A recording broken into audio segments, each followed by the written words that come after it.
The Mongol signal system, faster than messengers. In the early 13th century, the Mongol Empire expanded faster than any land empire in human history. Armies moved across thousands of kilometers of steppe, desert, and mountain, yet commands traveled even faster than the soldiers themselves. This was not luck. It was the result of one of the most advanced communication systems the medieval world had ever seen. The Mongols did not rely on speed alone. They relied on organization, signaling, and an empire-wide network that allowed information to move with astonishing efficiency. The need for speed. When Genghis Khan united the Mongol tribes in 1206, he understood something his enemies did not. An army that communicates faster wins wars. The Mongol military was often spread across huge distances. Separate units could be hundreds of kilometers apart, yet still needed to strike at the same time, retreat instantly, or redirect mid-campaign. Traditional messengers on foot or horseback were not always fast enough. So the Mongols built a layered system of communication, combining signal stations, mounted relays, and coded commands.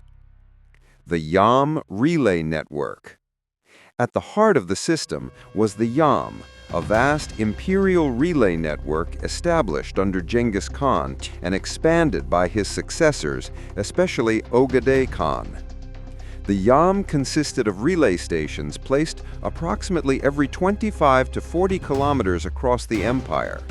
Each station was stocked with fresh horses, food and shelter, guards and clerks, and an official messenger, known as an orteux, could ride at full speed to one station, switch horses, and continue immediately.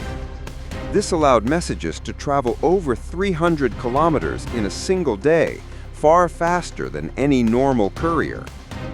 Persian historian Rashid al-Din recorded that urgent military orders could cross Central Asia in days instead of weeks, when speed wasn't enough.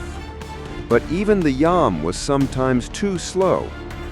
In battle, commanders needed instant coordination, especially when using classic Mongol tactics like feigned retreats, ambushes, and multi-directional attacks. That's where signal systems came in. Smoke, fire, and flags. The Mongols used signal towers, raised hills, and mobile units to transmit commands visually. Smoke signals during the day, fire signals at night, flags and banners during battle. Chinese sources from the Yuan dynasty describe how Mongol-controlled territories used smoke columns to warn of invasions or summon troops. A line of signal fires could transmit alerts across vast distances in hours, far faster than even mounted couriers. This system was especially effective on the open steppe, where flat terrain allowed signals to be seen from far away. Sound signals on the battlefield.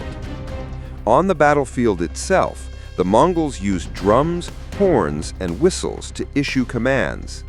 Different sounds meant advance, retreat, encirclement, or feigned withdrawal. European chroniclers during the Mongol invasions of Eastern Europe noted the terrifying coordination of Mongol forces, armies appearing to move as if controlled by a single mind. This was no coincidence. It was signal-based command. Intelligence moved faster than fear. Because of these systems, Mongol generals often knew about enemy movements before the enemy knew the Mongols were near. Cities received evacuation orders. Border scouts relayed danger. Armies redirected in real time. By the time enemies reacted, Mongol forces were already attacking from multiple directions.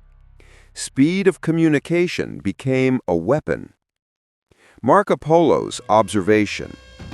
When Marco Polo traveled through Mongol-ruled Asia in the late 13th century, he described the Yam system in detail.